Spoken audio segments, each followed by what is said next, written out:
Hello, welcome to TVC News at 6. We're staying with the security situation in Kaduna, where the state government has imposed a 24-hour curfew in Jema and Kaura local government areas. The government has also authorized security agencies to enforce the curfew, which begins with immediate effect. This follows the violence that occurred in the area after some communities in Kagoro were attacked by terrorists on Sunday night. In a statement issued on Monday, the Kaduna State Commissioner for Internal Security and Home Affairs, Samuel Aruwan, cited advice from security agencies as the reason for the imposition of the curfew to ensure the restoration of law and order. Now, more involvement of civil society organizations and the private sector in government decision-making is one sure way of bringing about strong development and durable solutions to the challenges facing the country.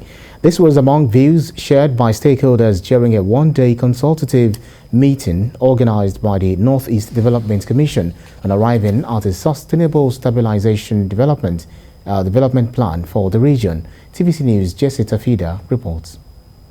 The Northeast Development Commission is the body responsible bringing to life a region that has suffered 12-year insurgency. The commission has endeavored to restore livelihoods of victims of the insurgency, and it is now making efforts to sustain its intervention. Today, the NEDC is meeting with key stakeholders to draw a development plan on stabilizing the Northeast region. The essence of having these diverse stakeholders under one roof here, therefore, is harness their individual and collective input to enrich the process and align the NEDC's policy of inclusiveness and bottom-up approach. The minister is proud, as a supervising minister, to see that NEDC has hit the ground running, even before the finalization of this plan. One of the topmost catalysts for boosters of security is getting employment for the youth. So the master plan is going to focus on employment.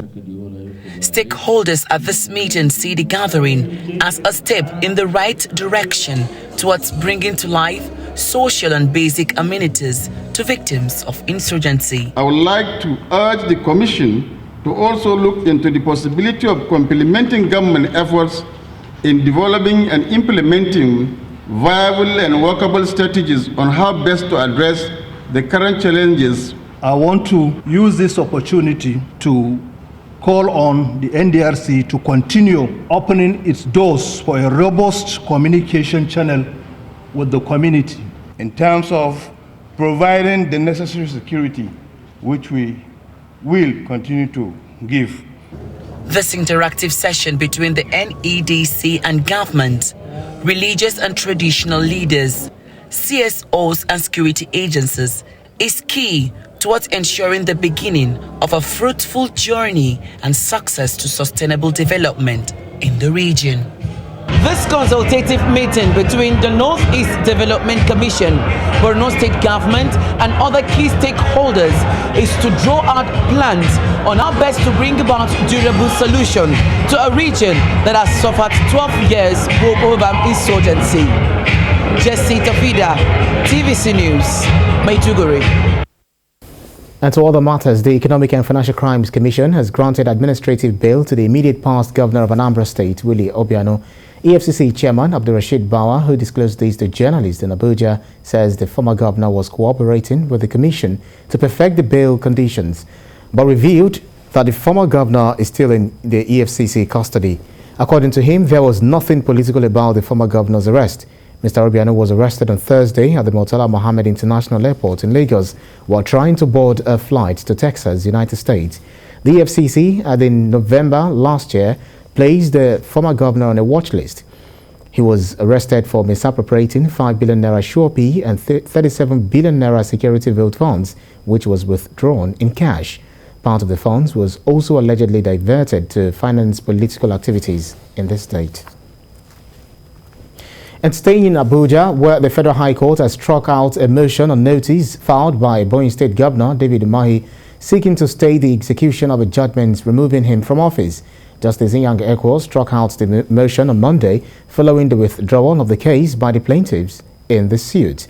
A senior advocate of Nigeria, Chukwuma Ume, who represented Governor Umahi and his deputy, Kelechi Igwe, informed the court of the new developments.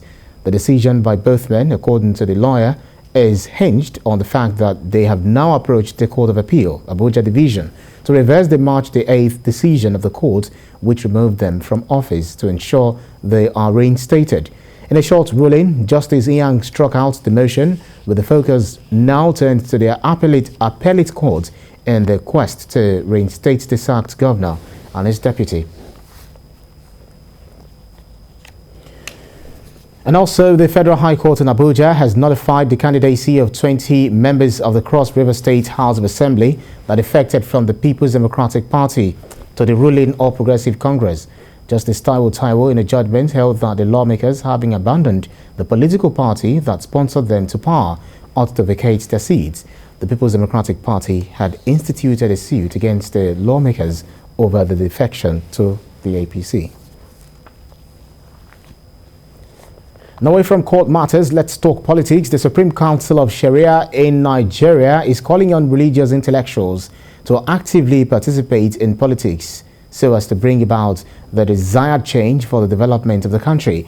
Secretary General of the organization, Dr. Nafiu Baba Ahmed, made the call at the pre-Ramadan meeting held in Osogbo, the Osun State capital. Rafiu Hamid reports on this. It's an annual event which usually holds before the commencement of Ramadan. Delegates from across the country gather to discuss issues affecting the country and most especially Islam. Dr. Nafi Baba Ahmed and the guest speaker, Ismaila Shehu, said the myriads of challenges facing the country are caused by Nigerians. They want Muslim scholars to promote sermons that will sensitize their followers to form a formidable front against daunting national challenges. There are intellectuals from both sides of the divides. They should lead their people and plead honestly and sincerely by telling power the truth. We must not see religious leaders romancing with corrupt politicians, and they happen from all sides. So we're urging the ulama to use their respective, opportunities to appeal to Muslims to do this, because whether we like it or not, this is the way good or bad leaders will emerge. Their submission was corroborated by the Vice President General, Nigeria Supreme Council for Islamic Affairs. Nigeria is a country that has been well blessed by God with a lot of resources. Mismanagement, bad leadership, and incapability of leaders are part of the predicament. So what we need to do is to now search ourselves. Allah will not change condition of the country, change what is in them. They ill, the sickness is in us, and we have to change. The national leader of the All Progressives Congress, Asiwaju Bola Tinubu, was represented by Chief Tunde Badmus, who speaks on the need for active participation of Muslims in politics. By sitting, we sit down and say, Fatiha, whatever. Fatiha is Allah accepts Fatiha. But we also need to partake in physical in what we are doing. The state governor, Adegboye Gawitola, believes lessons learned at the meeting will be put to use in the interest of the country. I believe that we will imbibe the lessons learned during this meeting and ensure that we practice all we have learned in our respective mosques in different parts of the country. We will continue to appreciate your prayer. Islam is a religion of peace. We should always ensure peace. The theme for this year's meeting is the state of the nation, a prognosis by the Muslim Ummah. Rafiu Hamid, TVC News, Osogbo.